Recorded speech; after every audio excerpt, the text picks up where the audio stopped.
국민의힘은 새 비대위를 꾸리기 위한 후속 작업에 속도를 내고 있습니다. 박초롱 기자, 추석 전인 9월 8일까지 새 비대위를 띄우기로 했지만 내용이 만만치가 않네요. 네, 그렇습니다. 이 새 비대위 출범에 거듭 부정적인 입장을 밝혔던 서병수 의원이 오늘 전국위 의장직에서 전격 사퇴했습니다. 서 의원은 소신을 지키면서도 당 지도부가 가는 길에 걸림돌이 되지 않는 방향을 고민한 끝에 직을 내려놓기로 했다고 밝혔습니다. 이 당원 개정을 위해서는 전국위를 소집해야 하는데 여기에 부정적이던 서 의장이 사퇴하면서 새 비대위 출범엔 속도가 붙게 됐습니다. 현 지도부는 전국위 부의장인 윤두현 의원 사회로 당원 개정안을 통과시킨다는 계획입니다. 9월 2일과 5일에 각각 상임전국위와 전국위를 열어 비대위 전환 요건을 손보는 당원 개정안을 의결하고 9월 8일까지 새 비대위를 출범시키는 시간표입니다. 서 의원이 의장직을 사퇴하자 이준석 전 대표는 SNS에 바로 메시지를 내 왜 책임져야 할 자들은 갈수록 광분해서 소리를 높이고 소신 있는 사람은 자리를 떠나야 하냐고 비판했습니다. 이런 가운데 친윤계 핵심 장제원 의원은 앞으로 윤석열 정부에서 어떠한 임명직 공직도 맡지 않겠다는 메시지를 냈습니다.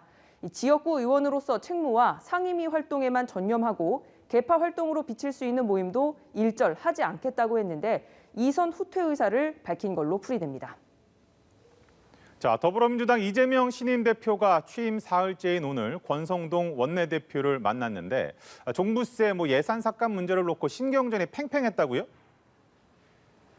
네, 그렇습니다. 이 대표와 권 원내대표는 중앙대 법대 동문입니다. 이 상견례 초반엔 덕담을 주고받으면서 여야의 대선 공통 공약을 같이 추진하자는 기구를 설치하는 데 공감을 했습니다. 그러나 막판 진통을 겪고 있는 종부세 완화와 정부 예산안을 놓고선 팽팽한 신경전을 벌였습니다.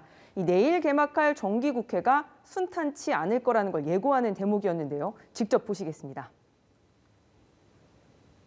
1주택자 종부세 완화하겠다고 우리 대표께서 후보 시절에 이렇게 공약을 하셨는데 지금 그 부분도 좀 관심을 갖고 그래서 그것도 그렇고 우리 정말 소상공인이나 골목 상권에 정말 큰 도움이 되는 근데 큰 예산 들지도 않는 지역화폐 예산, 지원 예산을 전액 삭감했다는데 그러면 그 민주당의 철학과 우리의 그런 재정 운영 철학이 다르기 때문에 일어난 일이다 이렇게 생각을 하고요.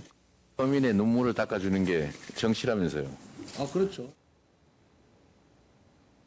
네, 이 대표는 앞서 최고위 회의를 주재하면서는 내년 정부 예산안에 대해 민생이 어려운데 이렇게까지 하느냐면서 참 비정한 예산안이라고 평가했습니다. 특히 임대주택 예산과 지역화폐 예산 완전 삭감은 놀랍다면서 철저하게 예산 심사에 임하겠다고 밝혔습니다.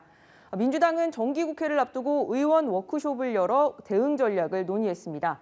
부자 감세 등 윤석열표 악법을 저지하고 이 대통령실 사적 채용과 관저수주 특혜 의혹 등을 밝히기 위한 국정조사를 반드시 추진하기로 뜻을 모았습니다. 지금까지 국회에서 전해드렸습니다.